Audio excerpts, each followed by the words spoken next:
What's up guys, I'm Paintball Dad, thanks for tuning into my channel. Today I'm going to be starting a series on how to coach a beginner's paintball team. And the first topic I'm going to talk about is strategy.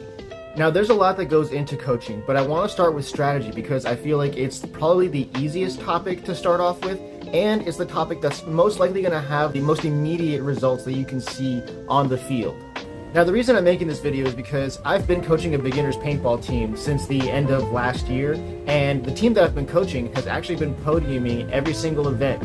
We've played 4 events together so far, gotten 3 bronze medals and 1 silver medal. But nobody really gave me like a manual of how to be a coach, and I just had to learn all these things on my own through experience. So what I'm going to tell you guys is everything that I've learned through experience, and it's actually a lot of the stuff that I've learned through being a player. I'm a Division 4 player myself, so I have learned a lot about paintball, and I felt that there were some things that I was able to teach newer players, and it seems to have worked out pretty good. And again, I'll let the results speak for themselves. The guys that I've been coaching, they've podiumed every single event that they've played. So let's get into the strategy. What is strategy? Strategy is the plan that you have when your guys first step onto the field. It's what you can see by looking at the field layout and by walking the field. Now strategy is crucial, especially during the preliminary matches of a paintball tournament, because what you'll notice is that at the beginning of a paintball tournament, everybody is still kind of using those first preliminary matches to figure out what is the actual strategy that works, if they haven't played the layout before. And so in those preliminary matches, you're going to see a lot of teams doing wildly different things. It's not until the knockout rounds, the quarterfinals, the semifinals, and the finals, that you'll see more of the teams doing kind of the same thing. By that time, everybody's figured out what the key bunkers are, what the winning plays are, and it just comes down to a matter of skill. In the finals and the semifinals, it's just whoever has the most skill, the best gunfighters, the best communicators, the best teamwork. Those are the teams that will win. But having the best strategy will give you a huge advantage in the preliminary matches. Now, in later videos, I'll go over those other things like player skills, individual skills, team skills, and how to teach paintball IQ. But for now, let's just take a deep dive into strategy, and specifically game day strategy. Alright, so here is the layout for the most recent C3XL. This is the most recent tournament that I was coaching, and this is a 3-man X-Ball series. So this layout is going to be a little smaller than what you guys are probably used to seeing. But now most tournament series will release their layout at least 1 to 2 weeks before their actual tournament event, which gives you guys a couple of weekends to test out different strategies and think about different plays before you actually hit the tournament day. And here's what I think is the most important job as a coach, is to come up with these strategies, to give your guys a solid plan that they can have confidence in when they step on the field. And now probably the 2 most important things when it comes to the layout is, number 1, you want to solidify your callouts for each bunker. Make sure that everybody has an understanding of the names that you're going to use for every bunker on the field. And you can even have like, right here, we had a dry erase board that we brought with us to the event. Just in case anybody forgets anything, they can take a quick look at this dry erase board, but everything is labeled and we make sure that everybody has an understanding and we agree upon the names for each bunker so that we're not getting confused when we're on the field. And I can't stress enough how important communication is. Communication is probably like one of the most crucial skills that will take you from Division 6 to the higher divisions. Communication goes a long way. If you can just communicate with your team on the field and coordinate a plan, do some actual teamwork, that makes a huge difference at any division. Yeah, being fast is good, being a good gunfighter is good, being accurate is good, but one thing I've learned about paintball is that paintball is surprisingly tactical compared to other sports. You really do need to be able to work as a team and to think on your feet when you're playing paintball. So now after you have your callouts done, you can go back to the layout, and now the next important thing to do is to figure out what are the important bunkers to play on the layout. And the way I do that is actually very simple. I start drawing lines. So let's start with the home. I'm going to pick a color that's easily visible. Let's say green for this. And I take each bunker and I draw lines to see what shots they have and what shots they can get shot out from, or what angles they can get shot out from. So let's start with the home. What does the home see? Well, if I have a home player, obviously he can shoot straight down this way, right at the other home. If he's shooting down this way, let me see here. Is that valuable? Yeah, that actually is kind of a valuable shot. The home player has a good shot to make sure somebody doesn't get into the snake. He might not be able to get somebody, let's see here. So if I wanted him to shoot somebody out before they get to the snake insert bunker, he's actually going to have this Aztec in his way. So that's not a great shot to expect right there. But right now we have two great shots from the home. Shooting at the opposite home and shooting into the snake right at the beginning of the snake. Let's take a look at, let's see, the Dorito side. What do we have from the Dorito side? Let's see here. We can get a little bit wider shooting towards the Dorito side. Maybe shoot somebody before they get to that Dorito 1. That would probably be a hard shot to make because it's a very short run to that Dorito 1, but it's a shot. Let's see here. Can we get a little bit wider? So I think that is a valid shot right there, trying to shoot somebody before they get to that Dorito corner. So making sure they don't get to that Dorito corner, they would hit that lane first, because that blue bunker right there, I think it was like a box that was kind of shorter than those towers, so you could still shoot over that box and make a successful lane into that Dorito corner. Let's get rid of some of those markings to make it a little clearer. So that's a good fourth lane right there. Where else can the home shoot? Obviously, the Dorito sides coming up. Dorito 3, D50. And that's probably it that I can see right there. So that's 1, 2, 3, 4, 5, 6, about 6 different lanes that you can get from the home. So is the home a valuable bunker to play? Yeah, I would say that it is.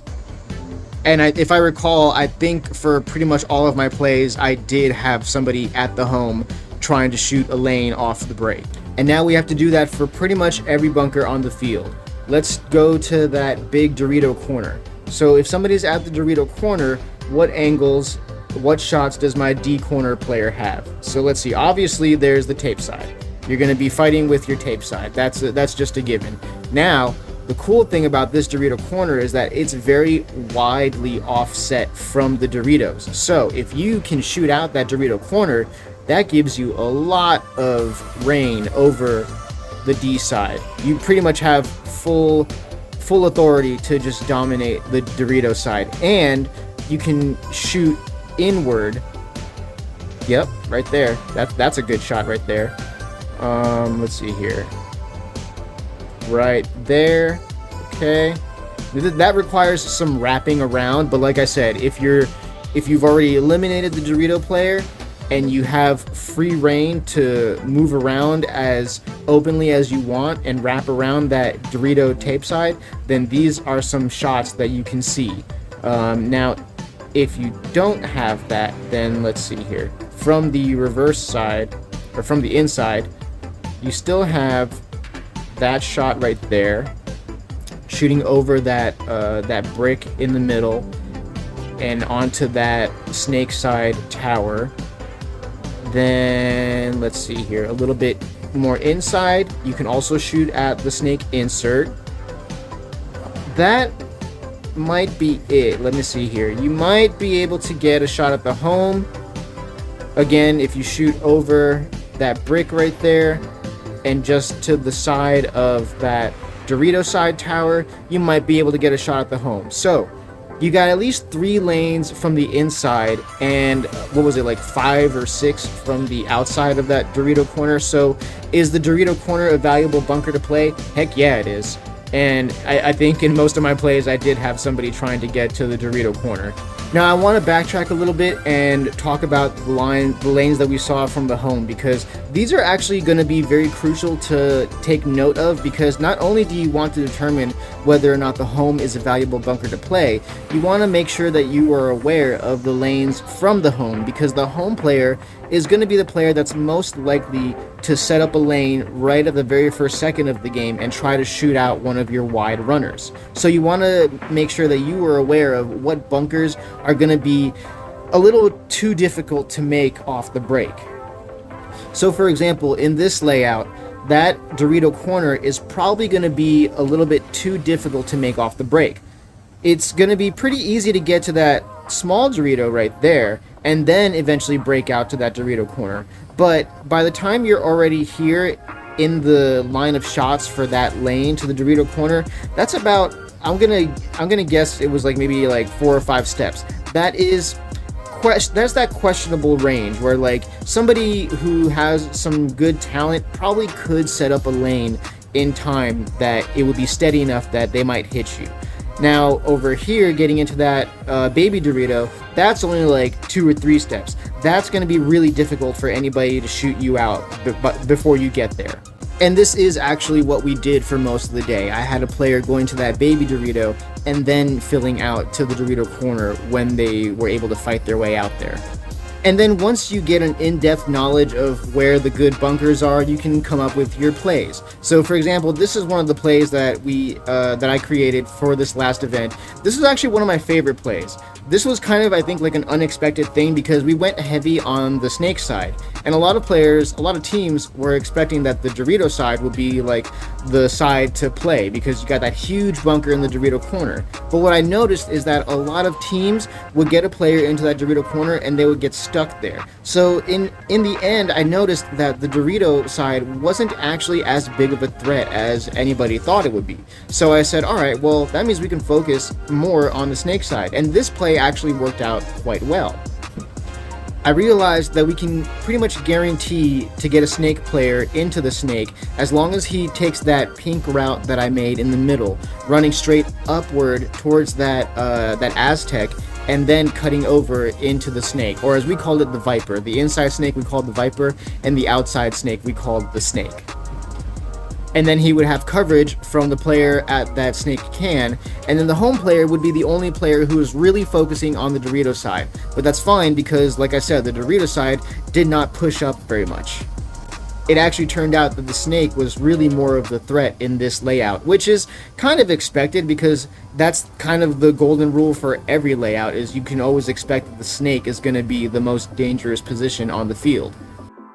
And now, after you've come up with some bunker callouts and a few plays, the last thing you need to do is actually walk the field. Hopefully tournament day is not the first time that you're doing this. Ideally, a week or 2 before the event, you want to go to a paintball field that's able to set up that layout on their speedball field. And that way you can actually get some practice playing the official layout, and you'll get to see if the plays that you worked out on paper will actually work out on the field. But now expect to make some changes to your plans, and that's totally normal. Most of the times your tournament layout is going to have some slight variations from what you saw on paper. And this could be due to a number of factors. It could be due to unevenness in the ground, overinflated or underinflated bunkers that create different angles that you can shoot through. And then of course there's just human error. If a bunker is even just an inch or 2 off from where it should be on paper, that's going to create some different shots that you can get. Now that's pretty much all I have to say on developing game day strategies. I'll be making more coaching advice videos in the future, but I hope this video helps you guys to improve your results at your next tournament. Thanks guys for watching, and don't forget to like and subscribe.